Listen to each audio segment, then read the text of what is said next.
Once again, we gather in search of the truth, dark, and mystery. It's the Drunk Turkey Show. Big development today in the investigation into the murders of 4 University of Idaho students. According to state and local officials and court documents, 28-year-old Bryan Christopher Kohberger has been arrested. He was arrested and arraigned this morning in Pennsylvania. We have new details on what Bryan Kohberger was doing right before his arrest. Police says a tactical team burst in to arrest the Idaho murder suspect. He was in pajamas and latex gloves, stuffing trash into Ziploc bags. Hey, greetings from the year 3000. It still sucks.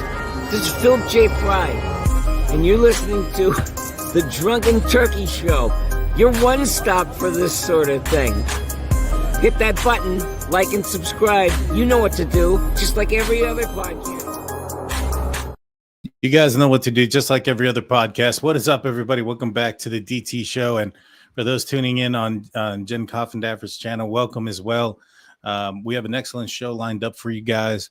But before we start, I want to remind everybody to hit the like button, hit the subscribe button, ring that notification bell if you haven't done so. It's truly appreciative. I want to thank our mods on both channels. You guys do an excellent job. I want to thank you and say I appreciate all of you guys' work and support. You guys help with the channel move forward. And so thank you guys. And thank you for everybody tuning in. So without further ado, let's get into today's show. We have former FBI agent Jennifer Coffindaffer. How's it going, Jen? How you been? It's going good. I always love to come on your show. I always feel just so relaxed and in tune. It's just good to have somebody that you have good synergy with on these shows. And so thanks again for having me. I always love your audience too. Thank you. I appreciate that. It's always good to have you on as well. We always do this little dual stream. So it's a good way to get the information and everything out as well. And so it's always appreciative. It's been some time since we talked last. And in that time, Bryan Kohberger, he's pled guilty. He's accepted responsibility. And, without having to say much, kind of going back a little bit, were you surprised about that at all, that he, they didn't ask anything of him? And do you think that if this case was federal, if there was some sort of plea deal that went down, that they would have gotten more information out of Bryan Kohberger? Well, I've got to tell you, Dan, I personally have never seen anything like this in 28 years of working cases. And that's what I did. I was a grunt out there, knuckle draggers, we call them, working cases, putting bad guys in jail. And I got to tell you, in every case I had, when we had a plea, what that meant was I was going to be spending the next day, 2, 3 days, sometimes weeks, debriefing the individual who gave the plea, depending on how big of a case it was. On this case, oh my gosh, I'd still be interviewing him probably, because you start from the minute they have a memory and you go up to the day you're talking to them, because you're trying to figure out every morsel detail about their psyche, why they did what they did, how they did what they did, Dan. That knife, where's that knife? Where are the clothing? What did you do? Did you have a plastic bag you threw everything in? Who was your target? Was it Maddie? Was it Kaylee? What did you think when Xana surprised you? Why in the world did you decide to carve up Ethan's legs? Why did you spare Dylan, even though you made eye contact with her? You knew Bethany was there. Why didn't you go get her? It's just so many questions. Nothing got answered. And I think that is the biggest disappointment. I do too. I've seen also how the prosecution laid out their case there. And they've done several interviews since then. Since we've spoken with Bill Thompson has had several interviews. So is the new chief of police, Chief Dollinger. And to me, I can't help but it seem like they're watering down the information. And, I think personally it has to do with money, finances. They don't want to scare students away that are going to go to the University of Idaho with the gory details of what occurred during this incident. But we hear things like from the Barnharts, from Cellbrite, and so much that pointed towards stalking, so much pointed towards somewhat of a motive. And yet, prosecution and law enforcement seem to want to hide that. What are your thoughts about that? What do you think? Do you think there's anything to that? They're trying to water this down in an effort to not influence the enrollment of students there? Well, when you talk about the university, that is the bread and butter of Moscow. That city all but shuts down when school isn't in session. And I shouldn't say all but shuts down, but it becomes more of a ghost town. I mean, their entire economy, their entire nexus of what that community about is really that school. And that's the way it is in many university type towns. I went to the University of Kansas. Lawrence was very much that way. And most college towns are like this. So the university, the revenue from that, the jobs that it lends, the education, the importance of that university staying afloat after this disaster is all dependent on this going away. And that became really clear when the decision was made to level that house. Neither the prosecution nor the defense gave up any fight for it. I wouldn't expect the defense to, but I expected the prosecution to. And of course, the university couldn't get that thing torn down quick enough. So I love the point you're making on this. But I'm really bothered even early on when Thompson said there was no stalking. And I'll never forget that hearing. And everybody went crazy. Oh my gosh, see, the kids weren't stalked. Well, you can call it a potato, but if you're being watched, if you're being surveilled, if you're being stalked, if you're being looked at, the point was, were they targeted and did he have their eyes on them? And I think that question is yes. Is it a legal question in terms of stalking? Because a lot of people stalk, meaning they don't want to be detected per se, right? They want to intimidate the person they're stalking. They call and hang up and they want you to know that they're looking at them. That's what I thought they were splicing hairs about. Now I'm not so sure. I agree with you. They are really not being fully transparent on all the facts in this case. Yeah, I feel that way as well. I feel that they're not being transparent. I think it just boils down to money. And it's unfortunate, but fortunately there are some folks that are coming out, like the Barnharts from Cellbrite. They talk about some of the things that Bryan Kohberger was doing, some of the things he was saying, calls his mom and dad, mother, father, very Norman Bates-like. What have you ever come across anybody who referred to his parents in that manner? Is this something that's new to you as well? I've come across some very weird and criminal folks, some crazy folks. I've never come across somebody who refers to his parents in this manner, very Norman Bates-like. What are your thoughts on the way he talks about to his parents? Well, I think it's interesting when you look at his background and how much he really seems to disdain his father. And I say that judging from all we know. First of all, I say it from his own mouth, where he talks about how he doesn't have, really any respect for his father and sort of wishes he could feel those feelings.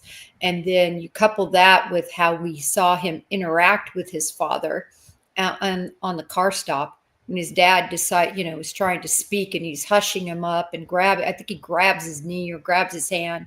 That was the bizarrest thing. It's like a child that he's trying to hush up and maintain dominance over. As far as the use of mother and father, I have actually seen that. I do think it depends on how you're raised, what part of the country you're raised in, and what's demanded of you. But what I find odd is it never seemed to me, from all we know, that this mother and father were very demanding like that. So it's almost like he took it upon himself to make this decision to have this formal relationship and definitely the dominant relationship. Yeah, I thought it was interesting because he had other people that he, in my opinion, stripped their identity from. A girl he ran with, other girl he ran with, were all listed there. Nobody with a name, and I found that to be interesting based on some of the things that he had said about himself and his personality, as you mentioned.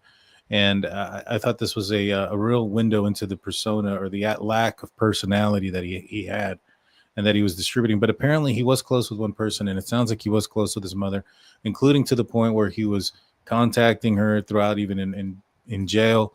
And the only time it seems that he's ever shown anger is when somebody said something to the effect that you suck towards a football game or some sort of sport activity that was on the TV, and Bryan Kohberger assumed that it may have been referenced towards him or his mother. Um, are you surprised that this guy that committed this notorious crime and ferocious, horrendous crime is a mama's boy? Well, it reminds me of so many bullies that I'm sure you've come across, I've come across professionally and otherwise, that are very strong when everything is on their terms. But quite frankly, once you break them down and they're no longer in charge, they melt. They're big wimps. Wanted to say another word. Yeah. And they often are mama's boys from the standpoint of that's where they revert back to. That's their only safe place is near mommy because mommy protected them. Yeah, that makes sense. I think that he's doing some weird things. He's now made some reported sexual harassment, even identified the person by name. These aren't usually the typical things that people do if they want to survive long in prison. Do you think life? I know some people thought that maybe perhaps he might be a target for the Aryan Brotherhood as far as getting them to join his gang. Do you think that anybody's going to want somebody who's narking out in prison to be associated with their gang? No way. He is such a target right now. He's put the biggest bullseye on his head by narking anyone out. And by doing that, it shows that he's a rat. And once you're a rat, you're always a rat. And so that's the only thing that you can really maintain within the system to keep any amount of credibility and safety is to show loyalty and that you won't rat. And so I think if he were ever put in general population, everyone would be vying to kill him, mostly, though, to make a name for themselves. It's really all about making a name for themselves. I'm the one that killed Bryan Kohberger, as opposed to really wanting to, distinguish the candle because they hate the guy. Yeah, that I 100% agree with you there. I think that would definitely be why somebody would end up doing something to him. It would be more so to make a name for themselves than some sort of moral code within the jail system. A lot of these guys are in there because they did some pretty horrific stuff themselves. And so, yeah, no, 100% agree with you. If, for somebody who has talked in this manner, who has communicated, who's committed a crime in this manner, what kind of red flags would you expect to find in this guy's childhood? Do you think that there was something that may have happened, or do you think this guy was just possibly born this way? It's funny that question comes up all the time with people who commit these horrendous acts. And I truly believe somebody who is like him, who's a psychopath, and I'm not a psychologist or psychiatrist, but he has really labeled himself that, by those searches he did, being a psychopath, being paranoid. And then, of course, his acts.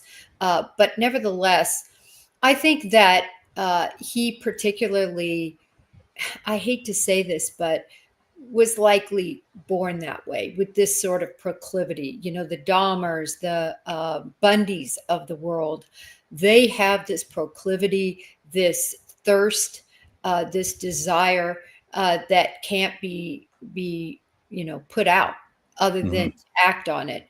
And I think that some people have it and never act on it. Yes.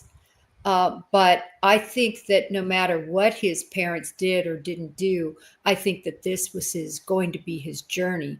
And we don't know about anything terrible in his background. Nothing has come out.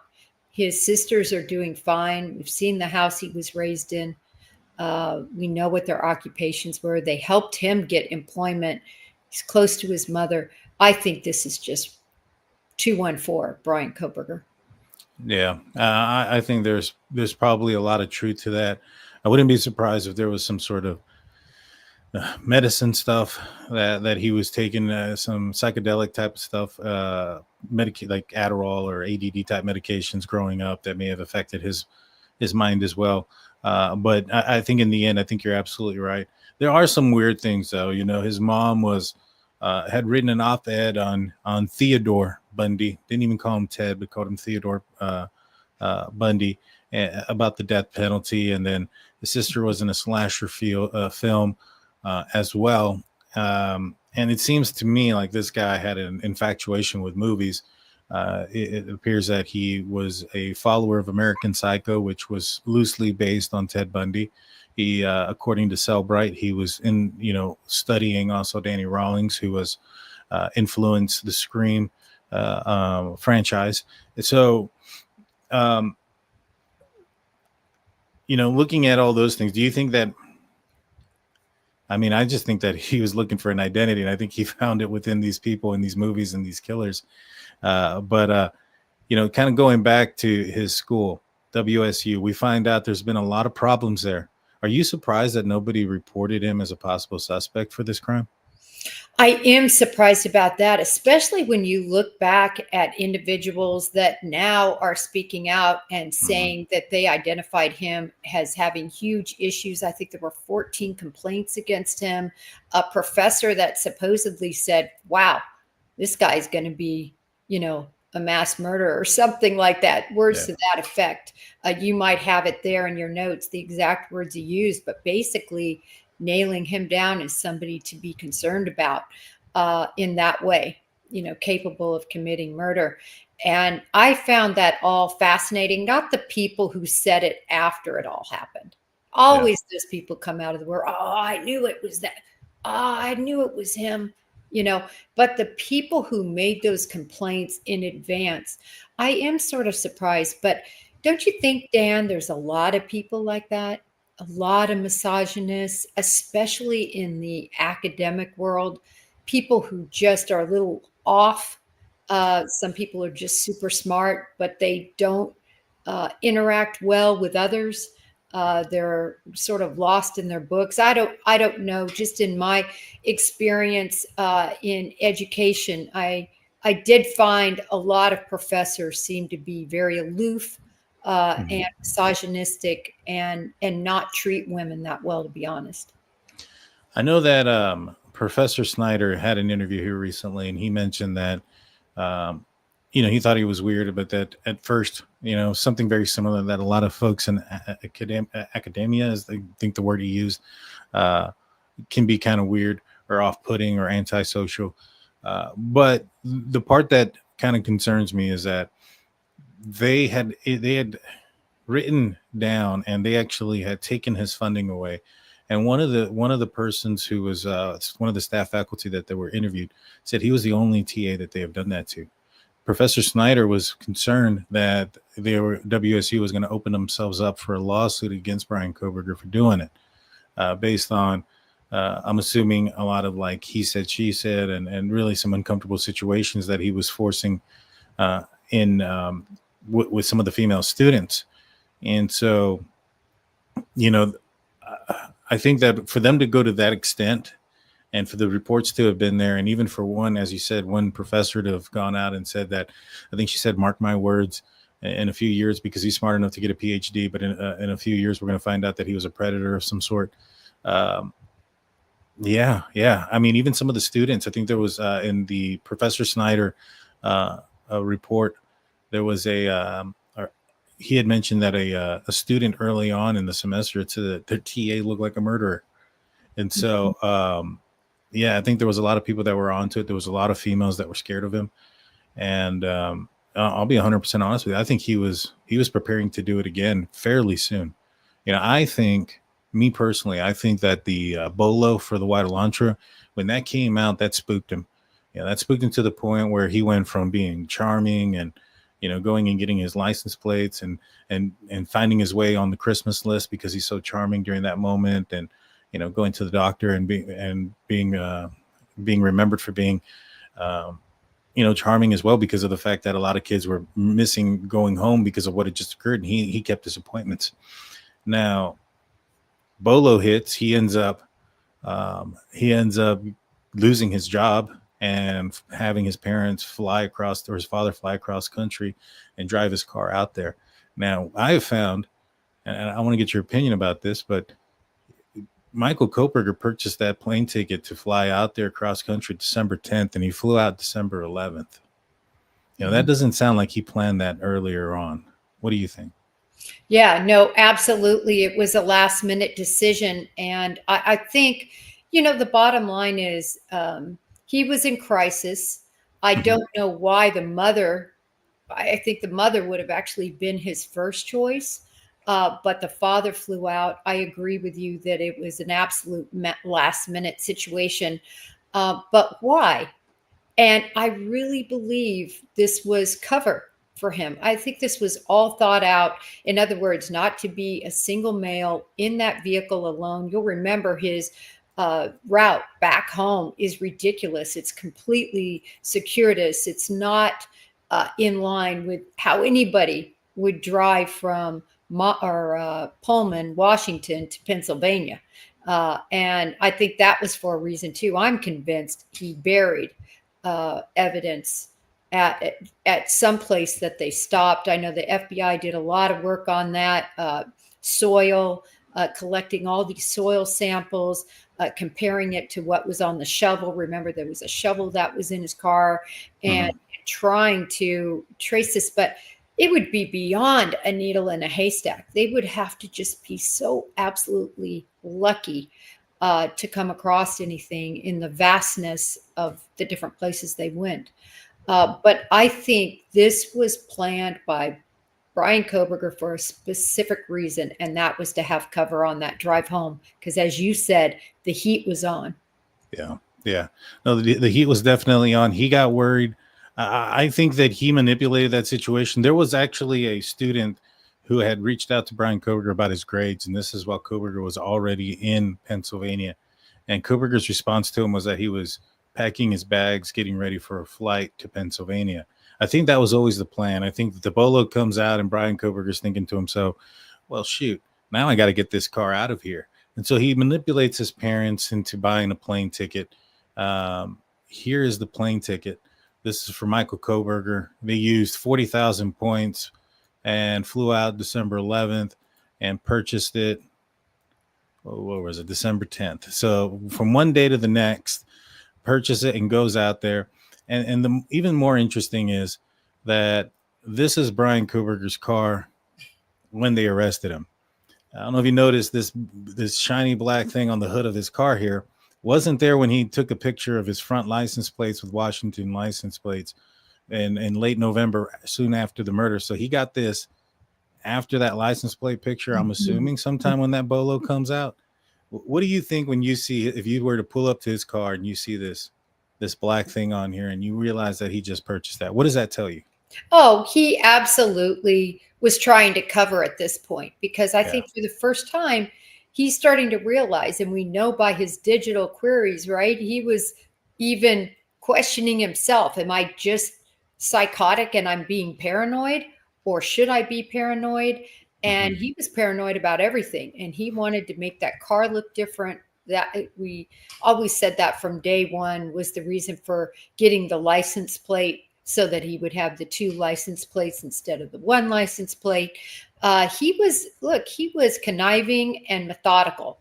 As I've always said, if he does not leave that sheath, this case is going to be hard to convict. Not hard to arrest. There's still probable cause, but boy, that conviction would have been harder. Oh yeah, 100%. Now, the other interesting thing that I found out was that Bryan Kohberger stopped searching for K-bars and K-bar knives after he left Moscow, Idaho. To me, that told me that his searching for a weapon and stuff wasn't to replace it, not Moscow, left Pullman. Because if he was paranoid that they were onto him and they might ask him for the replacement knife, I think at that point we would have seen a pickup in searches for the knife because he needs to replace it. But it stops when the bolo comes out. That told me that he was planning on committing another crime, and he was looking for a replacement for the crime, not a replacement to show law enforcement that I have, that I still have my knife. Now, when John Snyder talked in his interview, he mentioned that when he went into the Moscow Police Department to speak with them, referencing what he knew about Bryan Kohberger, that Moscow police informed him that Bryan Kohberger had a list of females, an unknown list of females' names, or a list of female names for unknown reasons. And he'd only recognized one as a WSU staffer. He didn't recognize the other ones. Do you think that Bryan Kohberger was on the verge of committing it very, very soon? Or do you think that, as he said to people, that he thought that this could have been a one and done thing? Oh, my belief has always been, no, this is not a one and done thing. This person, Bryan Kohberger, was prepared to do many more of these, I believe. I think he fantasized about them. Look, the 2 IDs that he had, and which, by the way, still, there were 10 IDs in a box, in a glove, at his home. Not in a glove box. Everybody kind of got that mixed up. In a glove box at his home. There were 2 IDs that have been discussed by law enforcement. One ID was to somebody that, a female, again, both females that he worked with at various jobs from long ago, pretty much. Why did he take those IDs? He was fantasizing about this and I think probably getting sexually off just looking at those licenses and fantasizing about everything. What happened to the discussion about the other 8 IDs? That still really bothers me, that there's so much that isn't being addressed. This case is still like Swiss cheese, where we can't even get our hands on what the block looks like because there's so many holes. I agree. There are very many holes here. A few of the there's been a few of the females that were familiar with Bryan Kohberger that had reported that they had seen somebody walking or his footsteps in the snow. I think it was 2 different ones who saw its footsteps into the snow, leading back to their back window or sliding glass door. The females, Dylan and Bethany from the house, had mentioned a couple of occasions where the front door was open and the washer was on, and another occasion when the sliding glass door was open and Murphy was also loose, meaning somebody made entry or somebody opened the sliding glass door and also opened Kaylee's door. How likely do you think that those other times where they came home and doors were open, that you think that maybe it was perhaps Bryan Kohberger? I think that likely some of the other occasions that we've heard talked about him more afar looking in, and for people who are familiar with 1122 King Road, where these kids lived and where this travesty happened, there's a line of trees. And so it would be very easy, and I think was very easy, for somebody to seclude themselves back there. Also, this possible familiarity with Murphy, that is really interesting. The possibility that he had made friends with Murphy, but did he enter the house? That I really am not so sure about. Look, this house, there were people going in and out of there so many times, there were times none of the homeowner or none of the renters, none of those kids were home. And the house was full of people. So it was very much a in and out. We all know this type of setting. Come on. For those of us who went to college and, this is not that unusual for there to be a party house, multiple party houses that people could come and go. So I think it's hard for me to hook up that a door being open or a slider being ajar, Murphy being gone, would have been him, because I think he might have been too scared to do that and get caught and ruin his possible plan. But I don't think he was fearful of being back in those woods, Dan, and that maybe that was some of the stalking in the reports we saw. Well, he wasn't afraid to go into Na-Young Ko's apartment. Good point. And then there's also the lady who Bryan Kohberger went to a barbecue, but I was kind of reading between the lines. There was a few. It's kind of hard because it's all redacted, so it's kind of hard to say, all right, this is from that person, this is from that person. But there's several people described a barbecue event that occurred with some staffers at WSU, and that the person who ran it had indicated that Bryan Kohberger showed 2 hours late for a college football game. College football games on average are about 2 hours and 40 minutes or so, 2 hours and a half. sometimes 3, depending on penalties and injury. Well, anyways, if he showed up 2.5 hours late to a football game, it's pretty towards the end. Now, obviously, he would have had an opportunity to go into the restroom and look through the medicine cabinet and just lock the door behind him. But after that barbecue or whatnot, Bryan Kohberger had been I guess, telling people some of the medications that she was that the female who had ran the apartment that she was on and what they were for. And she had also seen some footprints at the back of her house, her window. And one of the things that I found interesting is when you look at the drone footage from the 1122 King Road residence, the footprints in the snow, which throughout the documents have been indicated they believe to be Bryan Kohberger's, are very mechanical. It's very straight and it backtracks, and they were described in that manner outside of the house or the apartment complex of the WSU staffer. I think, this guy had a history. I think he was a burglar for a while. The Idaho 4 American Tragedy book illustrated that he broke into his neighbor's house, Connie Saba, and one of his friends' house, where his dad had somebody stealing or had stolen like $30,000 worth of coin collection and antique knives and things of that nature, and they suspect that to be Bryan Kohberger. I wouldn't be surprised. I mean, especially with the Nyan Co, where he put a cake in the microwave and then put all her cosmetics on the toilet seat. When the girls came back on one of those situations, they were on a weekend trip. The washer was on. I think he was trying to scare them, and I think he was getting off on it. The only caveat I would say, and certainly all those show instances of what you would suspect, voyeurism. That's how it always starts, right? The thrill of looking at somebody that doesn't know you're looking at them and getting off from that, and sexually and being able to watch but not be seen. And then the next step from them, that is burglary, entering, messing with people's things, all of that. The only reason I caveated not him not entering is, to me, that was his grail.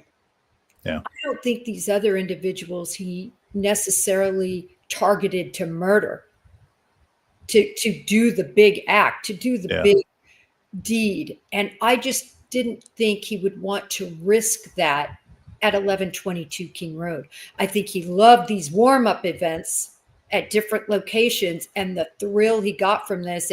And in my opinion, this is all sexually motivated from the standpoint of he got off doing all of this.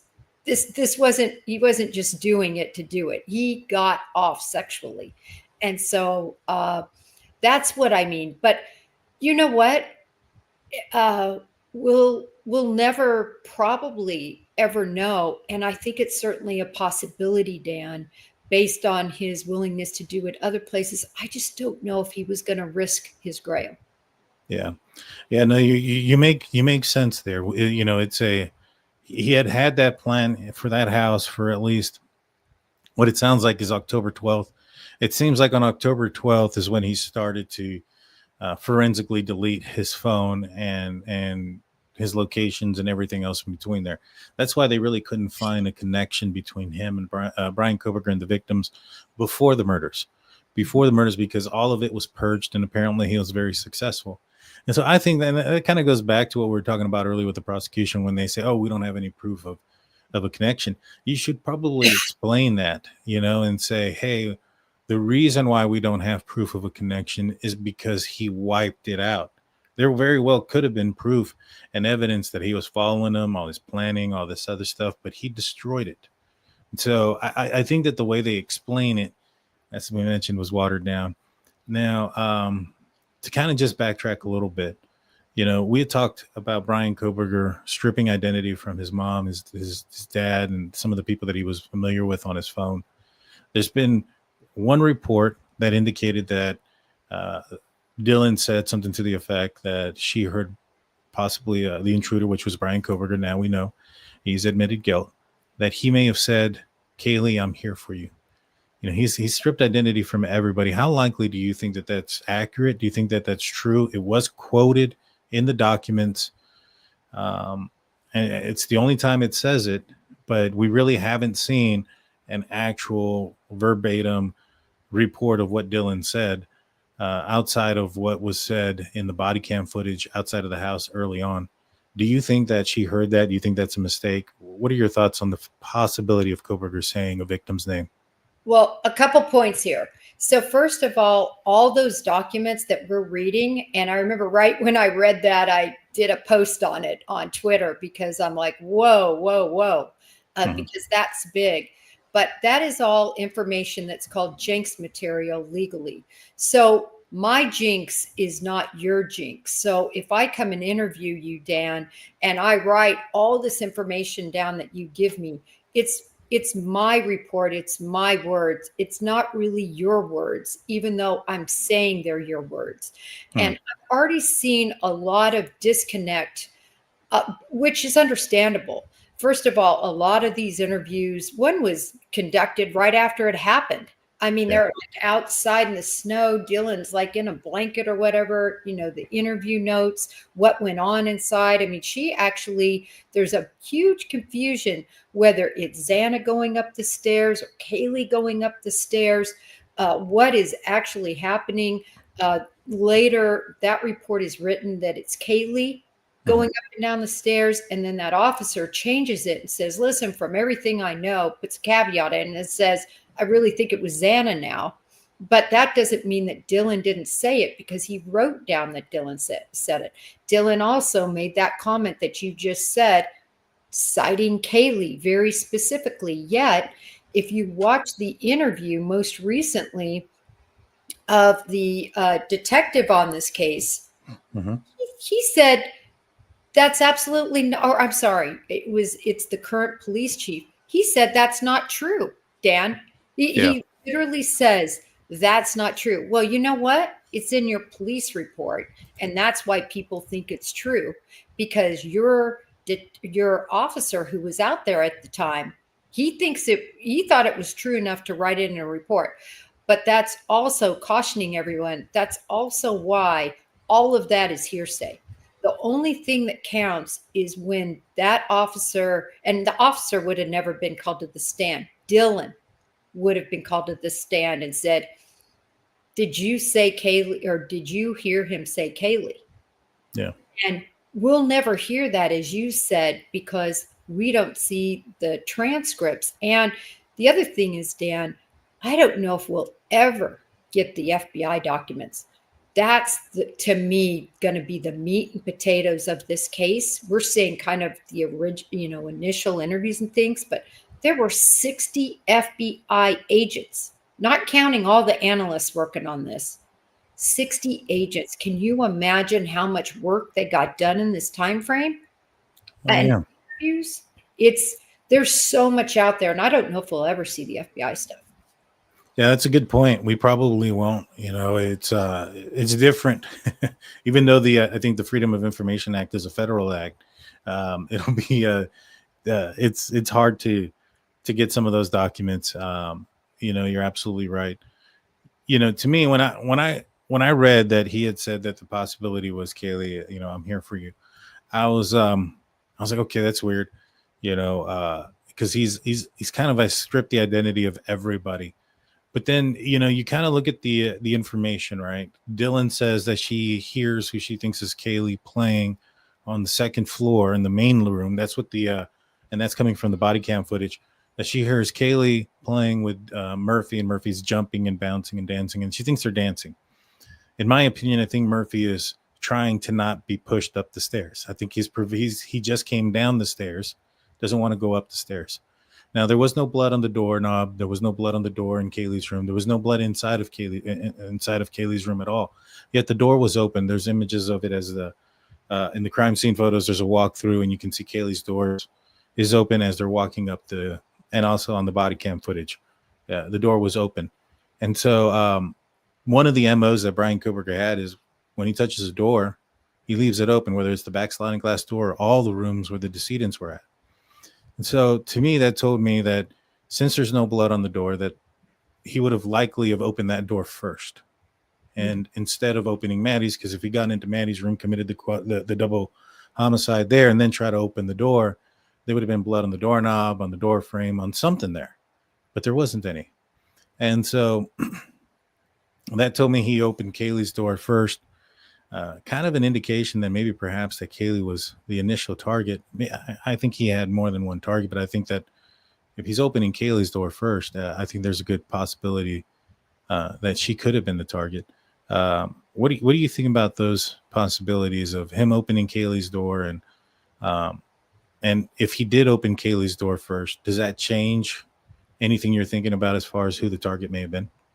My big problem with Kaylee, and I understand that there was at least a post made about her coming back, but look, he would have had no idea about her new car. And he wouldn't have even seen that her car was there. And that wasn't mentioned anywhere. Remember, this was this big surprise that she was going to come back in this car. And we know he didn't do his pre-surveillance operation, which was really a mistake. We know that from law enforcement. You better have eyes on that house from the night before till the morning of, because people leave, things change. And that's exactly what surprised Kohberger. He must have failed that chapter in school, because he should have been taught that. But nevertheless, I don't think he expected her to be there. She had moved out, and she was on to other things. And that would have also, if you're going to go with the premise about her coming back, he would have also known that she was off to other things from any social media he could have been following. So for me, I think the target was Maddie. I really do. I think it for so many reasons. I'm pretty convinced that he spotted her at some point at the Mad Greek. I really am, especially from that new Mad Greek information about his cell phone connecting. I think that she was really the type he coveted. I think he coveted Kaylee too, but even more so Maddie. I just think that that's what he would have coveted more. I think that he did go to her room. Plus, we don't know if the dog was locked in that room. I don't remember Dylan saying that the dog was locked in the room. Was he in the kennel or in that kennel area, but the room was open? We don't really know where that door configuration was, whether it was open, closed, cracked, that I've read. Now, I might have missed it, Dan. Have you seen any confirmation that that door was really shut? The only thing that I've seen is that I think it was Bethany that said that when Kaylee wasn't around, that they would put Murphy in her room and she would be in there. It doesn't specify if they locked the door or closed the door behind Kaylee and left him in there. He had no blood on him, so I don't believe he was ever in the rooms either during the time that the murders happened or afterwards. So that's probably not the case. And I strongly suspect that I doubt that Kaylee would have allowed Murphy, a puppy at the time, I think he was only like 9 or 10 months old, to roam around through the house in the middle of the night while they all slept. Now, they were intoxicated, so it's a good possibility that maybe she just forgot to close the door or something of that nature. Those things are possible. I just feel that, the way Dylan kind of described what she heard with Xana on the second floor and Murphy, jumping and stuff like that, it sounds like he was afraid to me. And, when they book it and they run the other way, Xana runs to Ethan, Murphy runs outside. And we know that because of the barking that's done. There's some documents that indicated that the dog was barking, that the dog was outside. And so that was the biggest indication that Bryan Kohberger most likely left the sliding glass door open the entire time he was in the house. And so it is one of those things, like, could she have left it open the whole time? It's possible. I do think that if, you're Bryan Kohberger and you're walking up the stairs and you see an open door there, you're at least going to kind of look in. Maybe he doesn't see Murphy. I know that the reports indicate that Murphy was found on the bed when they came in that morning, or around noon after the 911 call. So I don't know if he would have been if that was his normal habit to go lay on the bed. I would assume if that was the case, then if Bryan Kohberger looked into that room and saw a dog on the bed, I feel like he would have closed the door. That's kind of a weird situation to have a dog, regardless of you're familiar with it or not. If you're attacking its owner, to have your back to the wall or to the door, and that dog potentially coming in behind you or alerting somebody, and them coming up behind you. You know what I mean? Yeah, the whole thing with Murphy is confusing. Did you see the crime scene pictures where Murphy is underneath? Yeah. So he's not up on the bed there, right? And it just really begs to, there's so many answers that we don't have. And my question is did law enforcement ever have them? Did law enforcement, from everything we're seeing, did they have them? Now, I've seen the hypothesis that they came to regarding Bryan Kohberger's movements, and they even timed all the different stages, up and down the stairs and going here and going there and going to the car. I saw that, and that was interesting. But I have really never seen anything that hypothesizes exactly Murphy's movements. And as you said, there's that recording too, right? Mm-hmm. The ring camera where we can hear Murphy, and we can also hear kind of the screaming, or I don't want to call it screaming, but the noises of an altercation. Xana, right? Yeah.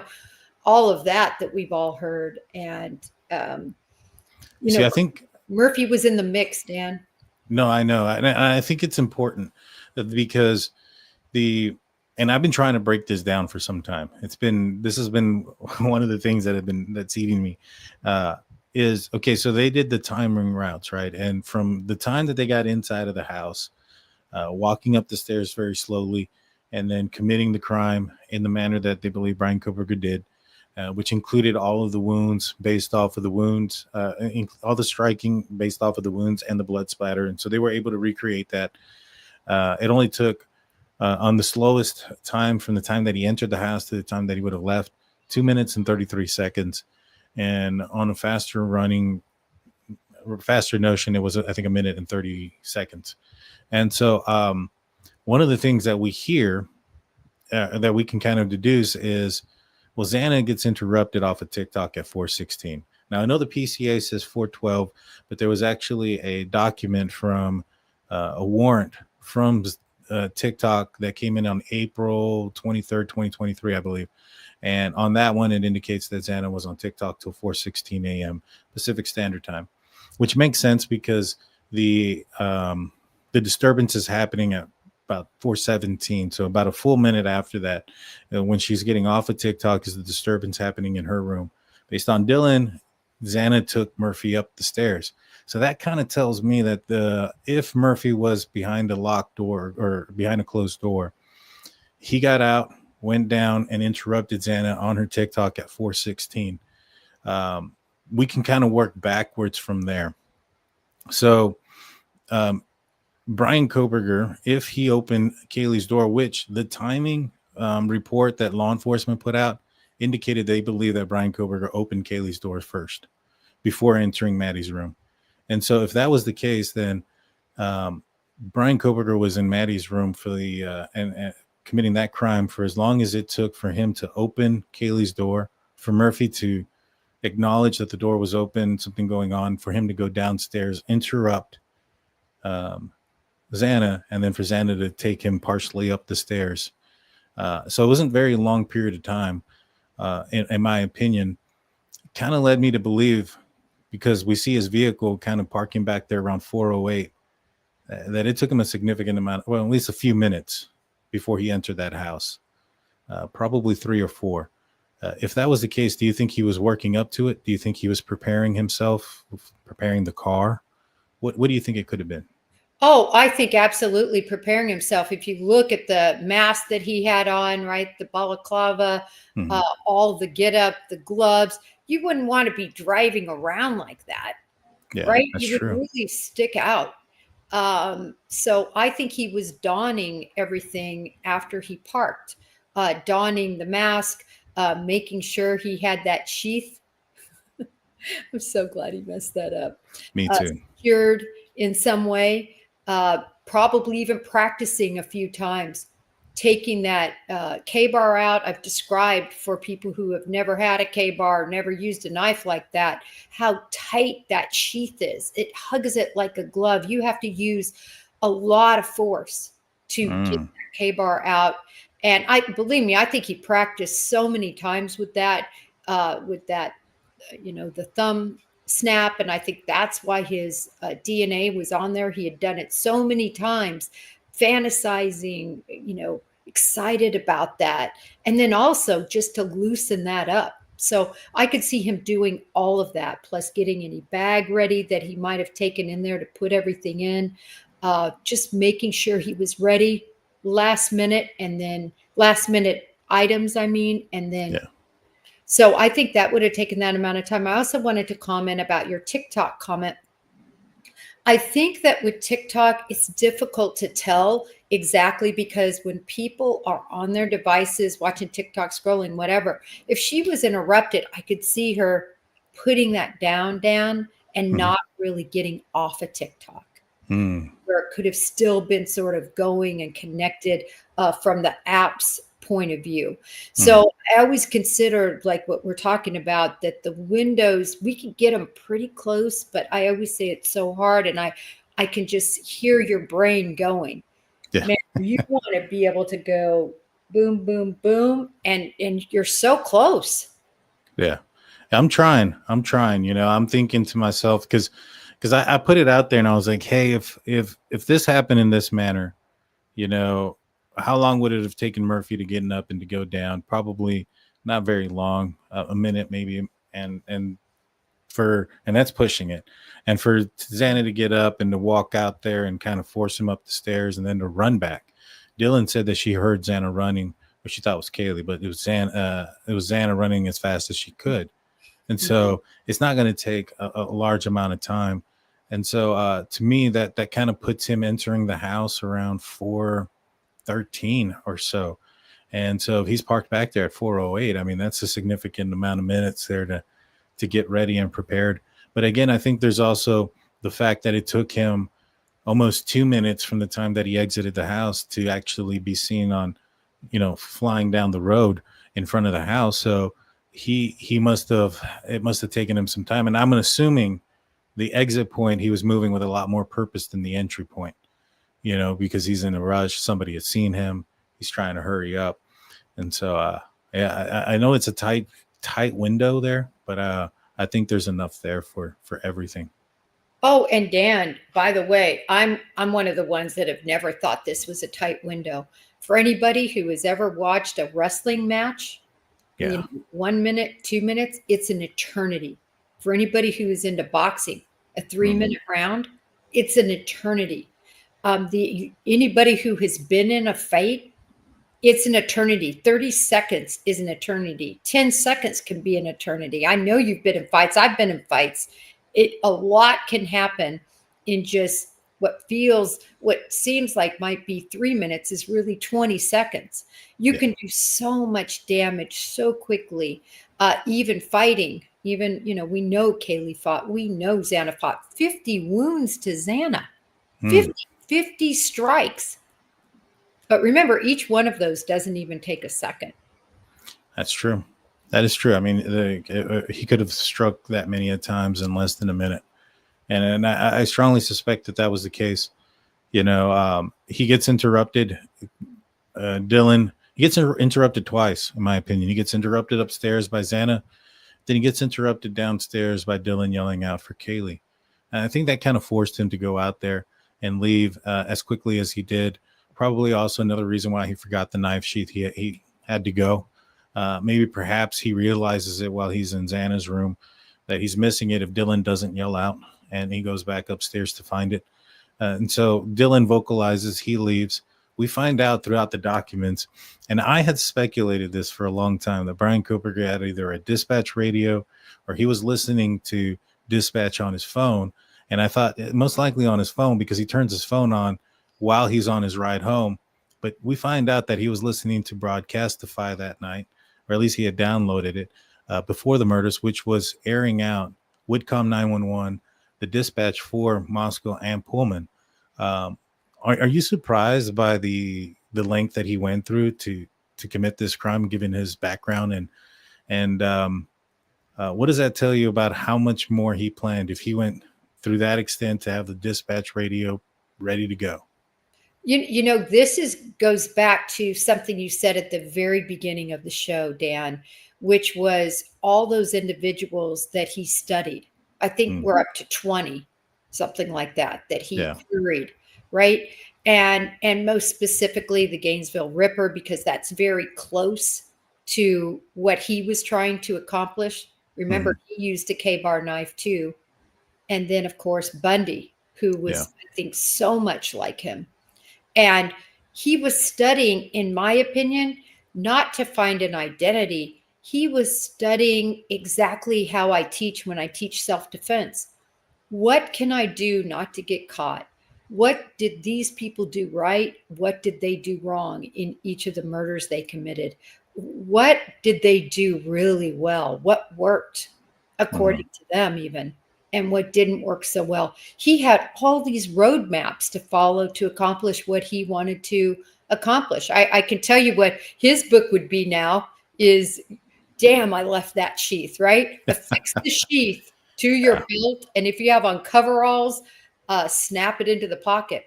And a lot of people say, well, why didn't he just go without a sheath? For anybody who's handled a K-bar knife, it is a killing machine. Like, it touches you and it's going to slice you.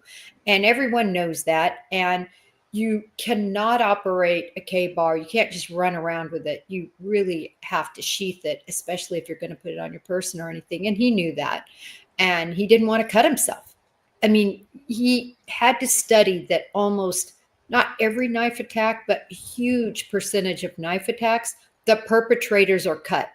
They get some sort of, even with a fixed blade like he had with the bar, so his hand wouldn't descend down to the blade, he still risked getting cut, I think, Dan. And he knew he had to have that sheath, but that was obviously his big error. Oh, I 100% agree. I think that, oops, sorry about that. I think that I'm a fan over here and I accidentally dropped it.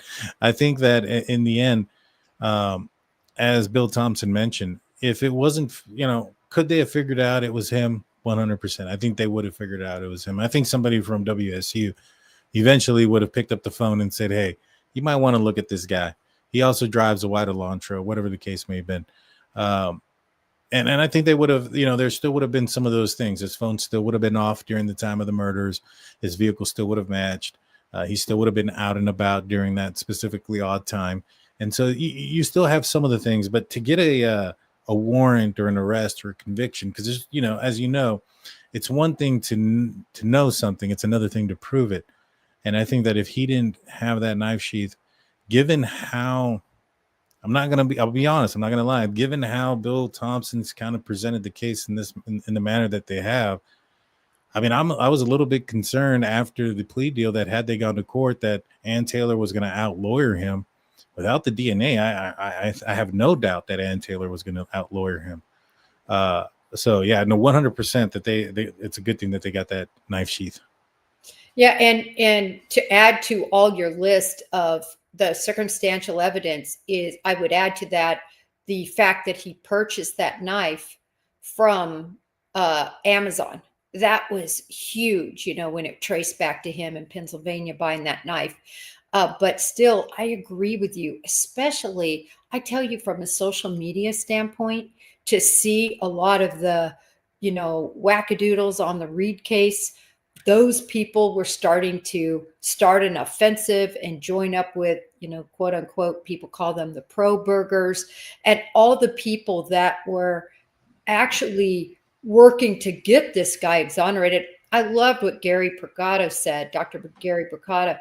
And he has studied every mass murder ever committed, not in the United States, in the world. He helped the FBI write their book on mass murder. He's really the man and has studied extensively Kohberger and all these murderers. And he said, boy, this was years ago. He said this, really months after the murders. He said, I hope everyone realizes that if this guy gets off, what this means, because this will not be his last rodeo.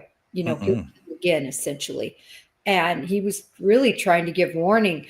And, the case is really strong, Dan, but when you have his DNA there, I mean, it's just, even Kohberger realized he couldn't get out of it. Yeah, no, he definitely couldn't. And, I think he wanted to save himself, his life. I know some people have alluded that maybe perhaps he was trying to save his mom and dad from something, whether it's embarrassment or legal proceedings or legal charges. I don't think that's there. I don't think he necessarily cares to that extent. This guy is what he said he was, or what he was Google searching, which is a psychopath, a sociopath, and just a crazy person. Do you think he's going to tell a story? Do you think he'll come out and write a book with somebody? Yeah, absolutely. I think that it will happen. I don't know when it will happen. There's strict law, or not laws, there's strict regulations and rules at the facility he is at right now. So I don't think it's going to happen anytime soon. And who I hope he decides to meet with, and who I think it would be great to meet with, would be the Behavioral Analysis Unit agents, the BAU, for them to come in from Quantico and debrief him fully, just to help understand. I think we now know, after Kathleen Ramsland has said, hey, listen, I had him in 4 classes and I was his counselor. He was right there below my nose, and I didn't peg him as, a mass murderer or fledgling serial killer. So she's supposed to be one of the best of the best. And so the point is, I don't know if studying and everything really prevents these things, but I think it does help understand them. And that, to me, would be the perfect case scenario. And I could see him doing that, Dan, because I think he does have a weird reverence for the FBI and law enforcement. And so I think he might. But he's already said, and I can't remember what document, did you read it? That he wanted to do something with Catherine Ramsland. I mean, before any of this happened, something about wanting to write a paper with her or something. Did you read that? Yeah, there was stuff about that. And he used to use his relationship with her as a way to, I guess, talk to women. He would bring her up. And one lady was like, if I were to meet Dr. Ramsland, it'd be on a different accord than through Bryan Kohberger, that she didn't want anything to do with him. Nina Dree says Murphy was trembling on the floor, not on the bed. The documents, the court documents indicate when they walked in, he was on the bed, and that he was placed in the under the desk, and then it takes some time to coax him out of getting under the desk once they placed him there. And so that's where that came from. But yeah, no, I 100% agree. And, I know there was another document that had came out that was somewhat false, indicating that Bryan Kohberger was going to do some sort of like tell-all, and that his family was going to do an interview. And yeah, most of that was false. But the one thing that's weird is they talked about how Bryan Kohberger's family was supposedly selling some pictures of Bryan Kohberger to media outlets for X amount of money. All of a sudden, there's been these baby pictures of Bryan Kohberger floating around on the Proberger channel. I'm just, it's weird. I don't know where they got them from, but there are some baby pictures of him. Maybe it's AI. Hopefully it is. Well, Dan, we know that the Kohberger family has really struggled. I think they've had 2 bankruptcies. Don't hold me to it. They for sure had one, and I thought it was 2. They've always had money issues and struggles, and he talked about all that. He's always had to work and all these issues with money. So, Dan, that would not surprise me in the least, be honest with you. Yeah. I mean, I think 2 of his sisters lost their jobs. They were hurting for money and things of that nature as well. And so 100% don't doubt it as well. And so, as we get close to the end of the show here, Bryan Kohberger, he's, as we mentioned, he's narking out some folks. He's requested to be transferred. I know that he requested to be transferred from one location to another part of the this jail. I don't think he's going to ever get transferred from there. And I know that the Happy Face Killer has asked to get Bryan Kohberger transferred to his prison. Do you think that Bryan Kohberger may strike conversations with some of these serial killers, given the fact that he wanted to talk to serial offenders about their crimes and their feelings and their emotions and those type of things? Happy Face Killers reached out to Rex Humerman. Would you be surprised if Bryan Kohberger does something similar, reaches out to some of these other prolific killers, or strikes up a friendship, so to speak, with one of these guys? I would only be surprised, Dan, if he didn't. I would be surprised if he didn't. I think he will. And yeah, he wants to move from J block to B block. That was funny when the interchange was, well, it's not going to be any better there. But I swear, I feel like I'm reading the writings of a third grader, especially with that horrific handwriting, saying, "Teacher, I don't like my class, and they're picking on me." It is the bizarrest thing. I feel like I'm in the Twilight Zone. It is so different, I think, how things are run now than I've ever been exposed to. I mean, being in these prisons and being in jails, gosh, they're not treated like this with these soft kid gloves that I'm seeing. Could you believe the size of his cell? Yeah, that was interesting. And, to me, I this guy kind of comes off as a guy that complained a lot until the point where he got what he wanted. And I think he's going to try to do that here in prison too. He's going to complain, say all these things are happening. He's demanding to meet with the warden and people. It's insane that the level of where he believes that he's owed by anybody, where he thinks of that. His own ego mind is just insane. Yeah, it's crazy. And he's already getting a little bit of come to Jesus because he can't shut down the vents, can't turn them off. And that's going to continue. Don't you think it's so interesting that people are supposedly, putting money on people's books, Really? for necessary books? Yeah. If that is accurate, I can tell you a case where it definitely is accurate. And that is a woman who, and I meant to post about this, I believe in California, I believe she killed her child, and another inmate beat the crap out of her. She's out of the infirmary now, but beat the crap out of her. And she's getting deluged with gifts and presents and money for the commissary. And my understanding is that's happening here. And it makes total sense. I mean, people are saying, yeah, keep the vent traffic coming. I don't know. It's hard to say if you can't see the receipts, but that's the reporting. And it makes sense to me. It's never going to end for him. And I'll tell you what, now more than ever, I think if that opportunity presents itself at all, and if an inmate is somehow gets him, maybe he's sick and he has to go to the infirmary, anything like that, I tell you, he's a sitting duck. Yeah. No, yeah, he definitely is. And Tim Collins makes an interesting post. He says he comes off entitled all the way through the whole pre-trial and everything else. 100%. I didn't realize that he was the one that was crying about wearing the suit, even though there was no jury there for them to be swayed one way or another. And yeah, this guy's an entitled jerk. And I think it's going to be a long, hard serving time for him. Obviously I've never done any time in prison, but I assume the harder you make it, the more you complain, probably the slower it goes. I would assume. I'm not sure. But I hope it goes very slow for him. Dan, I have a question for you. What do you think as far as the September 3rd deadline? And that's for him to file the appeal. A lot of people think there's no appeal, but there's definitely a slim possibility for appeal based on Garza versus Idaho, which is where a guy named Garza, he pled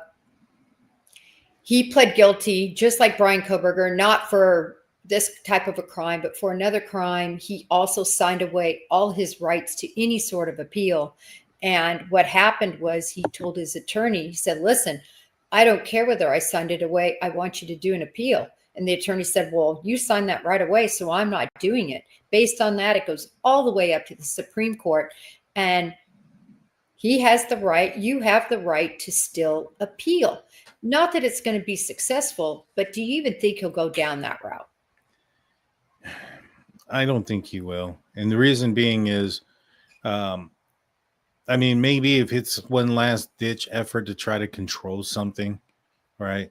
Try to still stay in control of whatever it may be.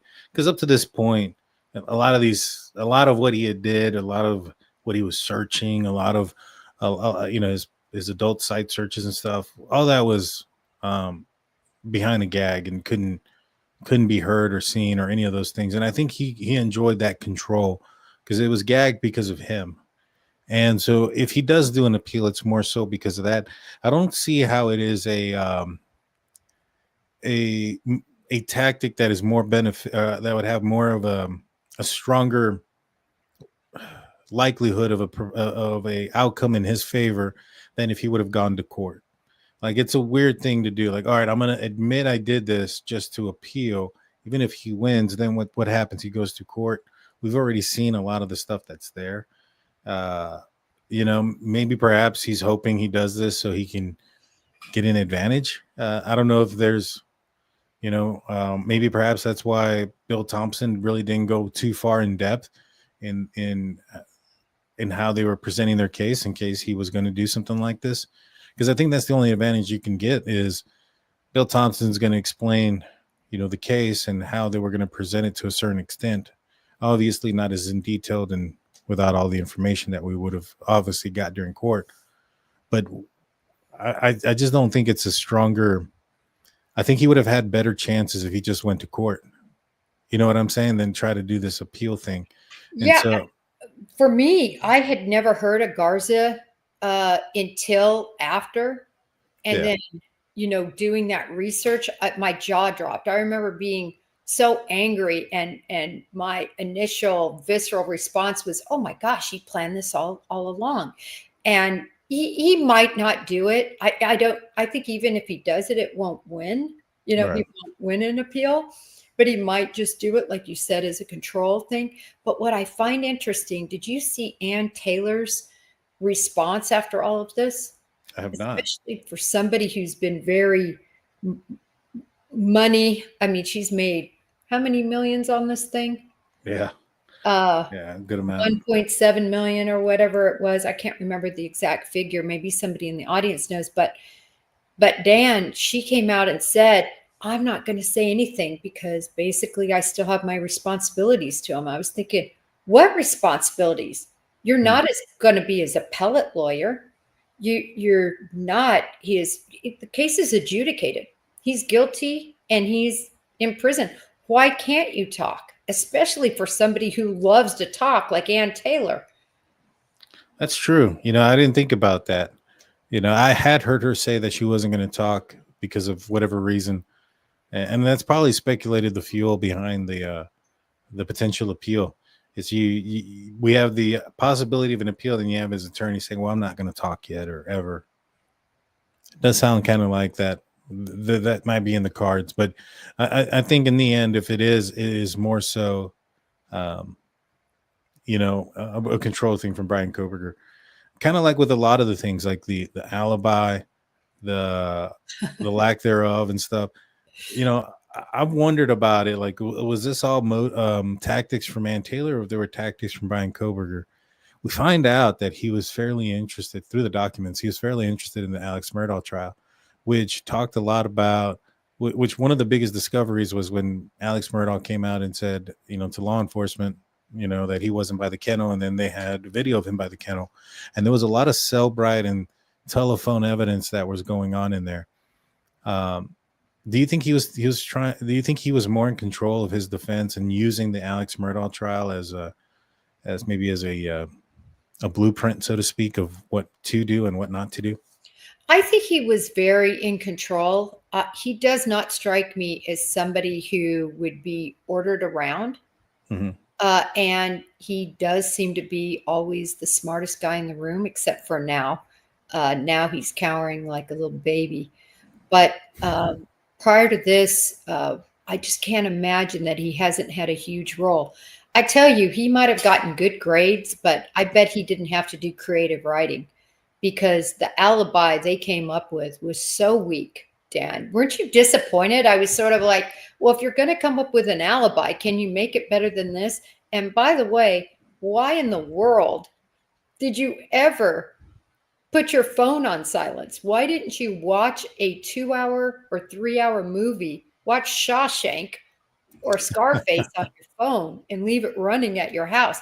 I mean, he did make some really boom-bah mistakes. And I know a lot of people say, well, he needed to navigate, where he was going, because remember, he took another circuitous route to get home. But nah, I'm just not buying that. I just think it's such a huge error. What do you think about that? There are some things that he did that you would not expect somebody who had the experience and put the forethought that he put into and some of the other things to have done. And that's one of them, taking his phone, period. What was his intention behind that? Was it surely so that he could have an ability to monitor dispatch? And he could have gone a burner phone to do something similar to that, But even at that, I mean, if he had a burner phone on him, it still could have traced back to him. I mean, that's how one of the ways that they got Rex Humerman was because, they even have him purchasing the burner phones that he used through camera. So it's weird. It is weird that he would have taken it, wouldn't have left his phone at the house and taken off without it. I mean, I think if he did that, they didn't get a license plate of the vehicle. You know what I mean? I think that would have made it hard again. It would have made it very difficult to have prosecuted this case if he had have left his phone at home. And then remember too, Dan, the FBI initially messed up on the years. I think they had 2011 through 2013 that was the Elantra everyone was looking for. And then they had to amend the report and add in up to 2015. And of course, this is all based on the configuration of Elantras. And I know I did a post, many others probably did too, lining them all up and showing how minuscule those differences would be. But nevertheless, this is a 30-year, I believe, FBI expert on cars. We have a whole division that are experts on everything from gambling to bowling balls to horses to cars. And this guy should have known, you could argue. I just think in court that also, and I remember I wrote that from the beginning. I'm like, why didn't you include all the years and just err on the side of possibility? Yeah, that was a mistake. And the only thing that they can lean on is the fact that they did get Bryan Kohberger's information on November 25th and documented it. And this is before they had his name, because they can go back and say, well, we were looking for cars that were similar to 2011 to 2013 Hyundai Elantras, which would have included his vehicle and other ones. I'm sure that they were amongst those 22,000 vehicles that they had listed. I'm sure not all of them were white 2011 to 13 Elantras. I think at some point they were looking for 2019 Sentra. And so, one of the things that I always kind of fell back on, though, was, as they progressed through the evidence and got more video evidence, that's probably cleared up the picture of what the vehicle was. And so to me, even though they thought it was a 2011 and 2013 Elantra at some point, I've always been on the argument of, okay, but what does it mean now? Now that you've had all the footage, can you still say that it's not a 2015 Elantra? It's not like the footage has morphed, from before they found out it was him to after, and now the fin looks different than it looked before. It's still the same image. It's still the same photos and the videos. Can you exclude it from being his vehicle, or can you not? And if you can't, and you now associate the fact that he was out and about at that specific odd hour in his vehicle by himself, as he reported, nobody else was with him, nobody else was in his vehicle during that specific odd hour with his phone off, and just for that specific time frame around the time of the murders, and while the vehicle is being seen surveilling the house going in circles, it makes it more logical and more believable that it was him. But I'm with you. They should have opened it up from the beginning and made sure, and to a certain extent too. Do you think that they should have put out a picture of the car itself versus stock photos of the vehicle?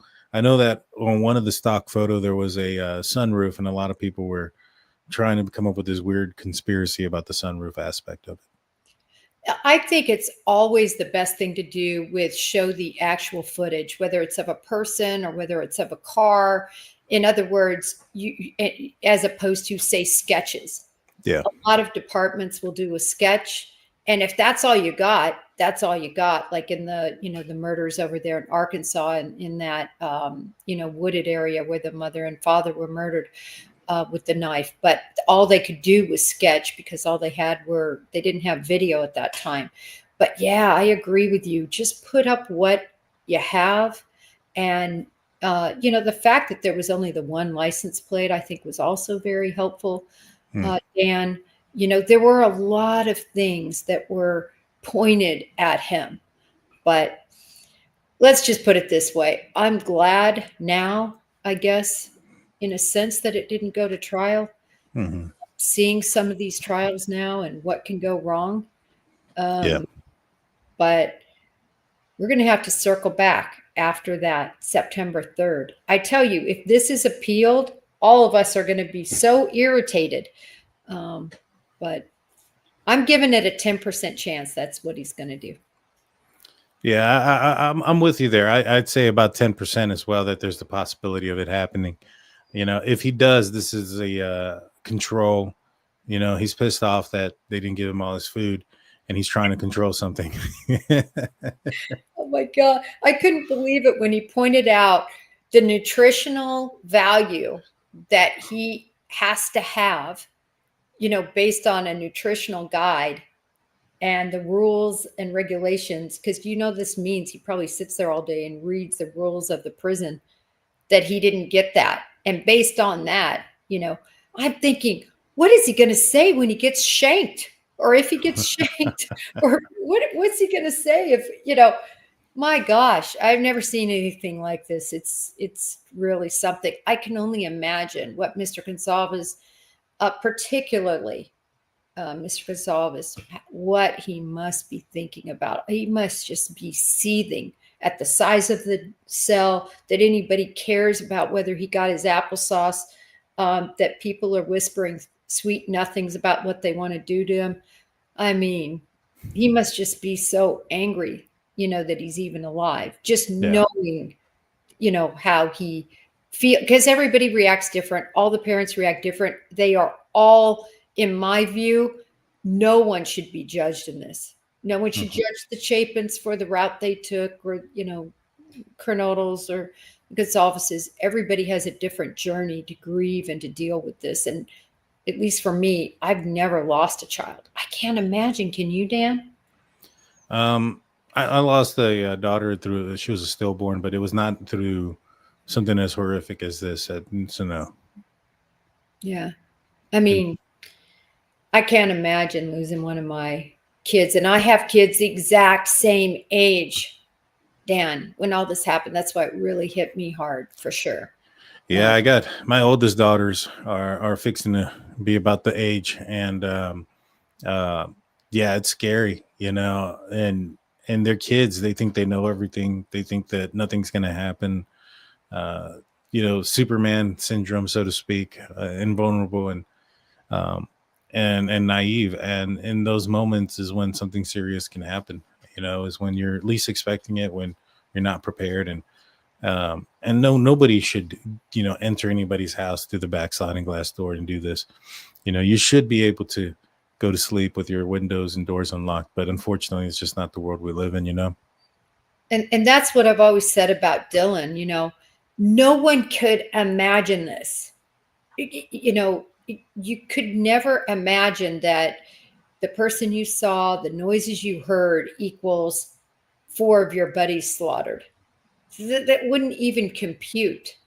And it's so easy. All these people who, in hindsight, are judging her actions. I will always stick up for Dylan and Bethany, for the victims of this deal, because this will terrorize them the rest of their lives.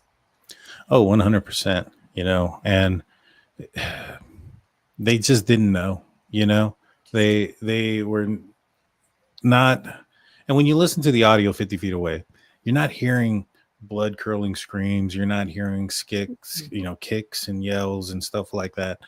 And so I understand their confusion and why they may have been confused that night.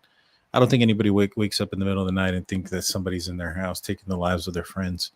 And so, I understand that. And I think they're the survivor's guilt that they must hold as well, along with everybody else piling up on top of them. That's no way to live.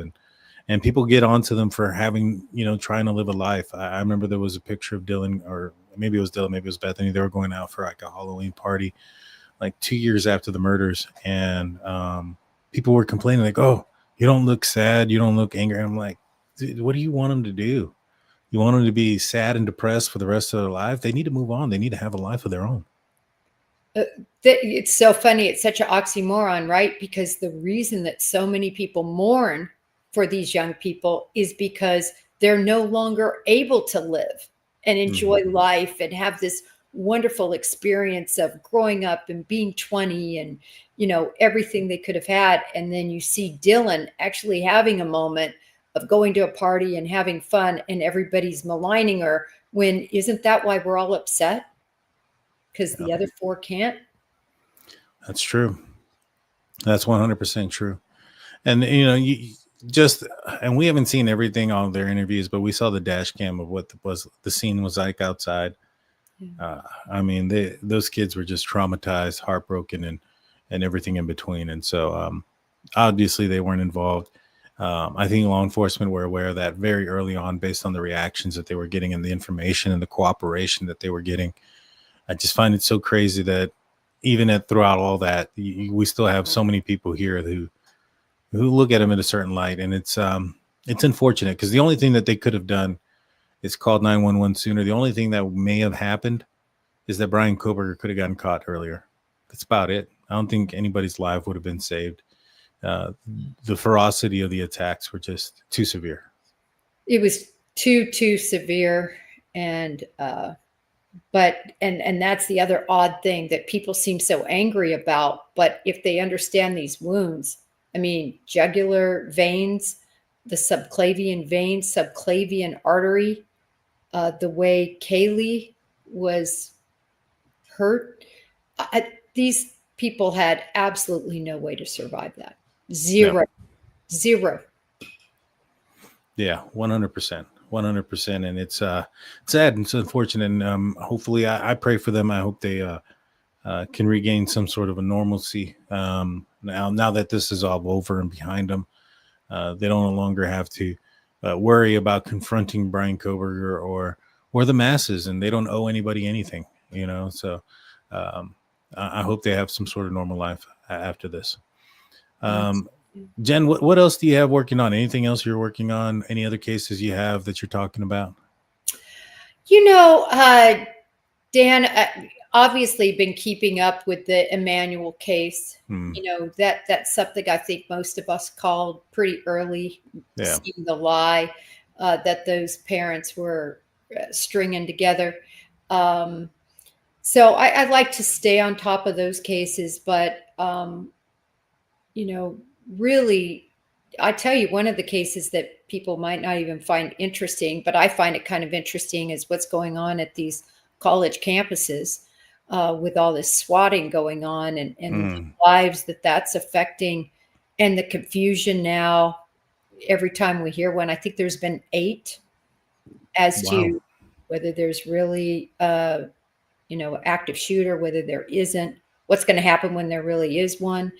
And it reminds me of a case from clear back in 2008 at Dallas, where a conglomeration of about 4 conspirators, 4 were indicted, 4 weren't. And this is a massive effort, at least that one was, to get spoof accounts, spoof credit cards, use VoIPAs, use every avenue necessary to create fake accounts from those locations where people are calling or texting from. I just find it all fascinating. In that case, there were 250 victims. And I think this is a huge coordinated effort. In that case, they were from all over: Ohio, Houston, Texas, Dallas, Texas. They were from all over. And these people that are basically nerdy hackers gone amok that just find joy in having control over people's lives and ruining lives like that. They're sick. I find that case pretty interesting. I think it's just going to get worse, Dan. Oh, wow. I'm not familiar with that one. That sounds interesting. Holly asks, why was there a continuance in the Halo arraignment, Emmanuel Haro arraignment that was scheduled for today? I know that they took the father out there and they were looking at some fields area for, I'm assuming for the young boy, for the baby. You know anything about the postponement or anything like that? I think that there's been some concern that they might walk. Well, yeah. Look, they only have them really held on suspicion of murder. That we know, or we believe, at least from information we have, is that there was blood found in that home. But is that blood going to be enough? And then, of course, their statements. I mean, talk about a clearly circumstantial case. But the reason I think it'll be enough is because Jake has obviously said he's dead and we put him in this field. And I think the reason Jake is out there and not Rebecca is because I think Jake is copying to at least that he's the one that placed the body. It seems like Rebecca's not really cooperating from the statements I've seen. But again, she hasn't been through this. Jake has. Jake has, broken bones in a 10-week-old and caused severe brain damage. So Jake knows the ropes. He knows how he got out of it last time. And last time they had, I believe, 6 continuances. Oh, wow. And he knows what he's doing. He ended up with 6 months probation. I mean, 6 months jail time, and the rest of it was probation. Yeah. So and even the jail time, I think, Dan, he got some sort of work release or something. Yeah. I mean, it should have been attempted murder. Mm-hmm. I mean, I don't know how I was at church on Sunday and I saw a little baby that was probably about 5-6 weeks old. Mm-hmm. Oh my God, they're so frail. Like their little toes, and it's hard to remember because my kids are so much older. But when I saw that little baby, this is terrible. I guess part of this job, all I could think of was Jake and Rebecca and what they did to that baby. Yeah, it's so sad. And I think even Rebecca's telling reporters that she wishes she could be out there searching for him as well, as they search a field for his body. Like what is that? That's just so weird. That's and heartbreaking and like it's one thing to be searching and you're like she sounds like she's hopeful they're going to find him alive.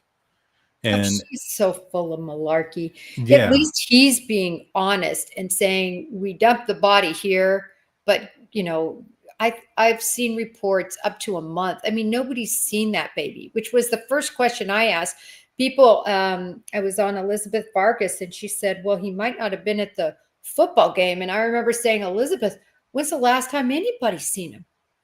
I mean, I think it could have been, there was a funeral. There was a funeral and there's video at the funeral. And I think it's in early August. And he's not with mom. There. Yeah, he's not there.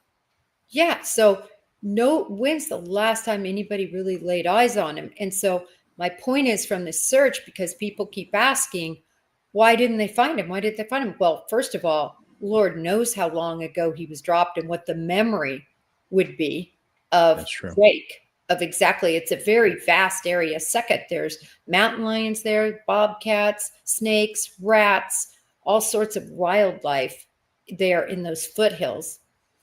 And third, there's the elements. I mean, he would be decayed so badly. They're only looking for little bones, perhaps scavenged and taken. His clothes, but did they have him clothed?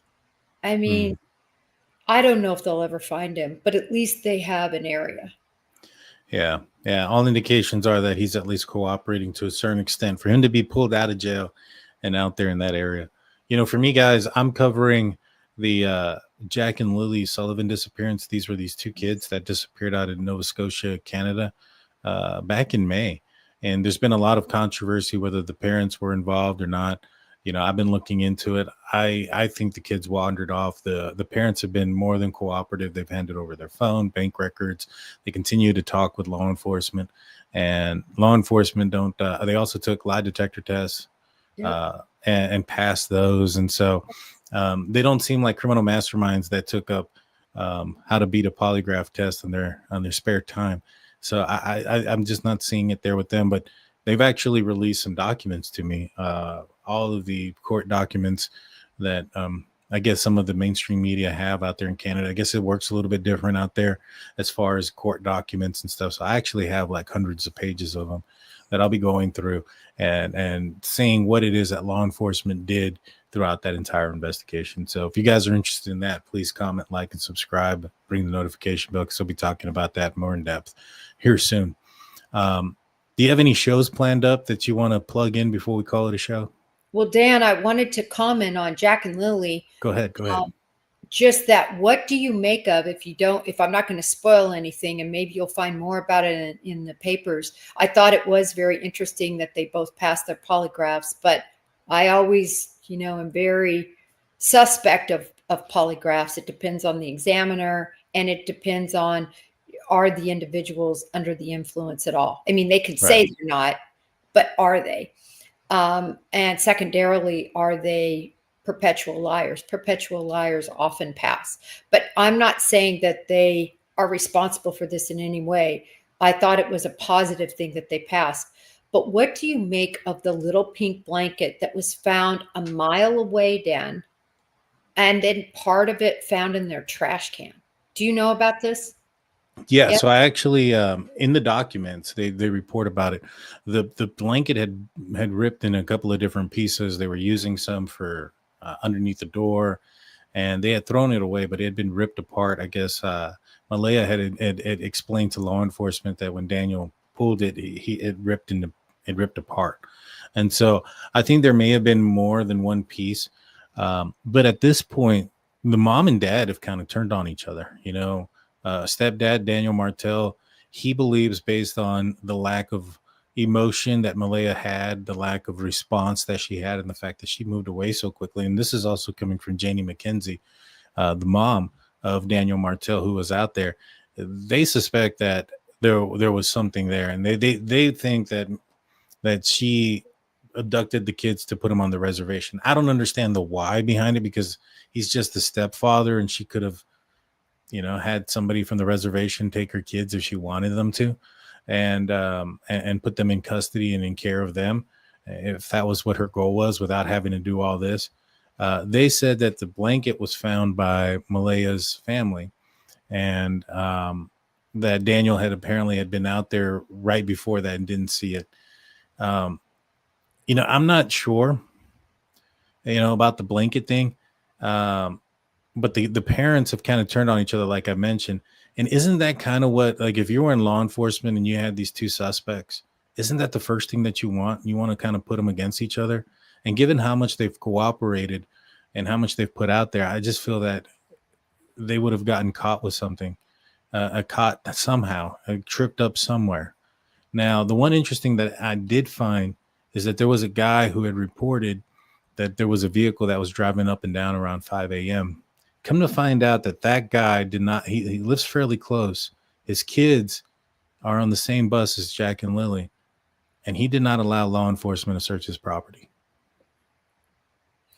So it could almost be a situation like, for those of you who might recall, Michael Vaughn. Michael Vaughn was a 5-year-old, and he went missing in Idaho. This was probably in 2022-ish. In any event, never was found. And it turned out that a neighbor that lived about 5 or 6 houses down, the Wandras, it seems that they're responsible for murdering him. They turned on each other, actually said he was buried in the backyard, or that's the last thing that the male knew. Turned on the female. It's kind of what you're talking about. They turn on each other. They're both incarcerated now, but not for murder. I think they've got a few years to try to work them in there.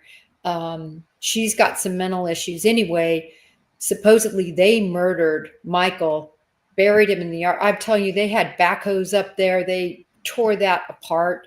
And then, of course, it's believed that the body was moved because all these years, right, have passed between the time they got this information, the time they looked. So, but it could be that there's just no way, in my opinion, that they just wandered off. I just can't go there.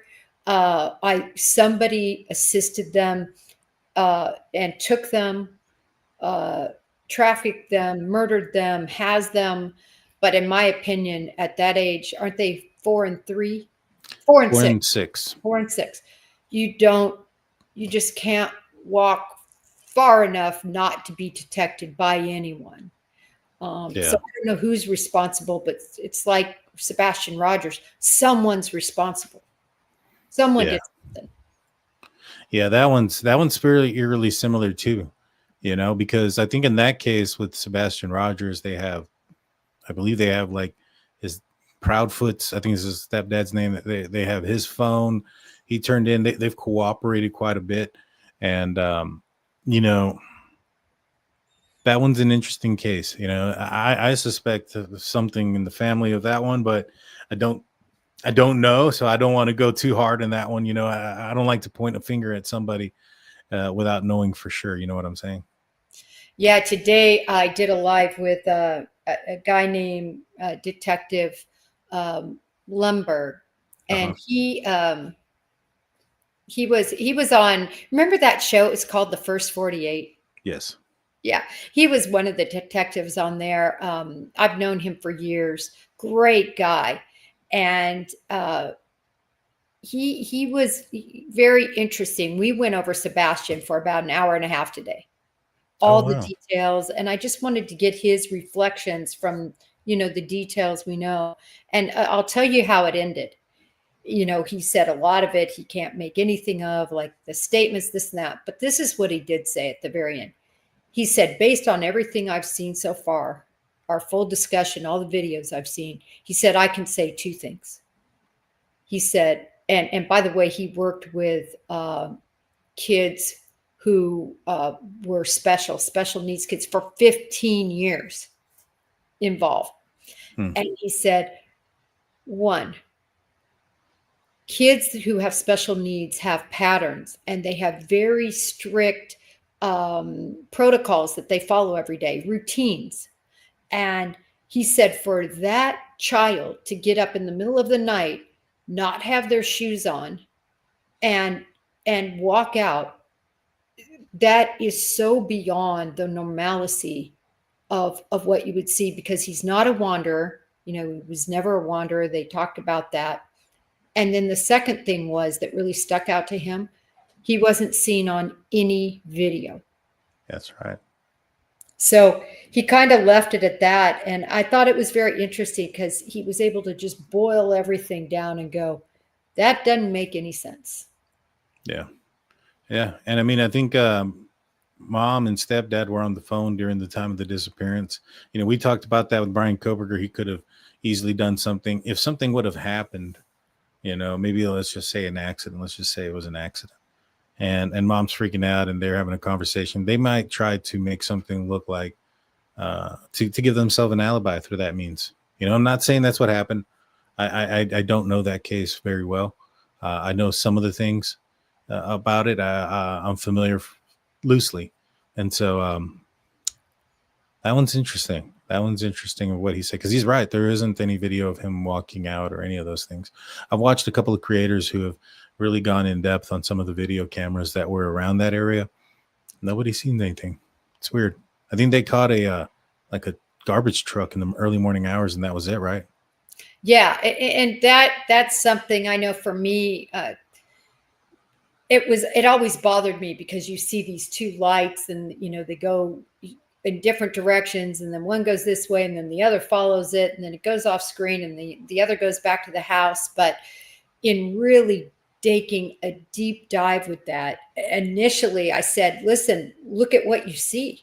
This isn't a garbage truck. Like, look at your eyes, use your common sense, look at what we see here. But when I look back at both Chris and Katie Proudfoot when they were interviewed about that, and Seth Rogers, the father, law enforcement pulled them in. They showed them something that was much more comprehensive, had much longer than this. This is only lasts from 101 on the video to 151, I think. So 50 seconds. That's all we can see of it. Mm-hmm. This lasts forever in the video they see. And they swear it's a garbage truck. Now, Seth has backtracked on that because he feels like maybe they were just trying to convince him of that. But nevertheless, you're right. There's nothing that shows him. And this is the other big problem. The only real proof of life is at the Texas Roadhouse the night before at dinner. And then supposedly there's a voice dash cam type apparatus that showed he was alive. And then I believe emptying the garbage. There's a video of that. But other than that, there's this huge gap of time. Hours and hours, until 6 a.m. A huge gap of time. And like you said, a 2-hour phone call, a thud that's heard in the middle of the night, which, for me is a lot of people make things up like that. I heard a thud in case later they're found and they have blunt trauma. Right. You could say, that must have been from the thud, right? So anyway, not to belabor, but that's a case I'll always be on. I cover that. I try to more often, but, because law enforcement hasn't said anything, it's just ice cold now. Yeah, it seems like it. I haven't really looked into everything. You seem like you know quite a bit. Maybe we should do a show on it sometime and kind of get the details hashed out. I'd be interested in that. I would love that, Dan, because what always bothers me is creators often, they go with it. They follow the interesting ball, right? Oh, this is interesting. And this is what's in the news. And the minute it's out of the news, they go to the next one that's in the news. And they don't stay on a case seemingly out of really caring about the outcome. Like, just take this case as an example. Some people say, Jen, it's over. Just, why are you reporting on it? And I said, listen, it's been about 3 years that we've had gag orders and everything shielded from us. For those of us who really cared about this case, we're finally like our blinders are off and we're able to see evidence, and we want to understand the case inside and out. Yeah. And that, at least I think that's how you feel too. Oh, 100%. Yeah. Especially with this one, we're finally getting an understanding and of what happened. And especially when you have law enforcement in Idaho that have come out and, in my opinion, this is my opinion, watered down what occurred in efforts to maybe not scare students from going to the area. It's not the 100% truth, and I think it deserves to be out there. And, I think the family members, they want an understanding. They want people to know that Bryan Kohberger committed this crime. I talked to the Goncalves family, and it irks them to believe that people will still side with Bryan Kohberger and believe this conspiracy, even after the fact that he's admitted guilt. It's insane. It is insane. So I would love that, because I feel like so many people, for a while there, he was the flavor of the month. And every creator was on top of Sebastian. Mainstream media, he was really lighting up there as well, which drives social media. And now that he's not in the news, everybody's just forgotten about him. I never see him anywhere. And so for you to come on and have your viewers be able to, see that case and know about it, you never know how something's going to proliferate. So I would love that. Yes, ma'am. We'll work on it. Well, I want to thank you for joining, guys. If you're not on following Jen Coffindaffer, make sure you go and follow her. It's Breaking the Case with Jennifer Coffindaffer. Make sure you follow and subscribe. Let her know that the Drunk Turkey Show sent you. If you're watching on Jen's channel, my channel is called the DT Show, or the Drunk Turkey Show is the way you can find it. Like, comment, and subscribe is there as well. I'd appreciate it. Thank you again, Jennifer. I appreciate it. It's always a pleasure talking to you. You have yourself a great night. Always a pleasure, Dan. Thank you. Thank you. All righty, guys. That's going to do it for us tonight. Y'all have a great night. We'll see you guys probably tomorrow. Until then, peace out. Bye. Bye.